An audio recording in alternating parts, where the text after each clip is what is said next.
আসসালামু আলাইকুম সম্মানিত ভিউয়ার্স, কেমন আছেন? আমি মোহাম্মদ জাকারিয়া, চিকিৎসক, মোটিভেশন স্পিকার। আপনাদের মাঝে স্বাস্থ্য বিষয়ে আলোচনা নিয়ে আসলাম। বন্ধুরা, বিভিন্ন সময় বিভিন্ন ধরনের আলোচনা নিয়ে আসি। আজকেও স্বাস্থ্য বিষয়ে আলোচনা। আজকের আলোচনার বিষয় যে মুখের দুর্গন্ধ দূর করার উপায়। তাহলে এই ভিডিওটা প্রথম থেকে শুরু করে শেষ পর্যন্ত না টেনে শুনবো। প্রথমে একটি লাইক দিব, সাবস্ক্রাইব করব, নোটিফিকেশন অন করব, পেজে ফলো দিব। তাহলে স্বাস্থ্য সম্পর্কে নোটিফিকেশন আপনাদের কাছে পৌঁছে যাবে। তাহলে বন্ধুরা, মনোযোগ দিয়ে শুনুন কিভাবে মুখে এই দুর্গন্ধ দূর করবেন। দিনে অন্তত 2 থেকে 3 বার আপনারা মেসাজ করুন অথবা ব্রাশ করুন। কারণ খাবারের যে দূষিত জীবাণু দাঁতের ফাঁকে আটকে থাকে, আর খাবারের এবং আপনার জীবাণুগুলো পরে দুর্গন্ধ সৃষ্টি হয়। জিহ্বা পরিষ্কার করতে হবে। দাঁত মাজলেই যে মুখের জীবাণু চলে যায় এমন নয়।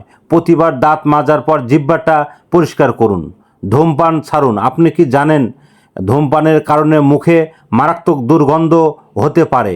কারণ এতে আপনার মুখে ভেজা শুকিয়ে যায়, আর মুখের মধ্যে আপনার জন্মানো জীবাণু অসংখ্য দ্রুত বাড়তে থাকে এবং ক্ষত সারান। মুখের ঘা এবং ক্ষতের কারণে দুর্গন্ধ হয়। শরীরের রোগ প্রতিরোধ ক্ষমতা ঠিক থাকলে এই ধরনের আলসার এবং দ্রুত সারান।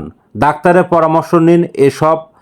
এছাড়াও যদি অন্য অন্য ধরনের সমস্যা হতে পারে এবং আমাদের ইউটিউব চ্যানেলের মধ্যে যোগাযোগ করেন, এবং কিভাবে এই মুখের দুর্গন্ধ দূর করা যায় 1 পার্ট, 2 পার্ট, 3 পার্ট, এবং পরবর্তী কী ধরনের ভিডিও চান কমেন্ট বক্সে লিখতে ভুলবেন না। আমাদের এই বিরাজ মেডিকেল প্রতিষ্ঠানে আপনারা চলে আসুন যে কোনো ধরনের গোপন অসুখ বিসুখ। আর এতক্ষণ মনোযোগ সহকারে দেখার জন্য সবাইকে থ্যাংক ইউ, সবাইকে ধন্যবাদ।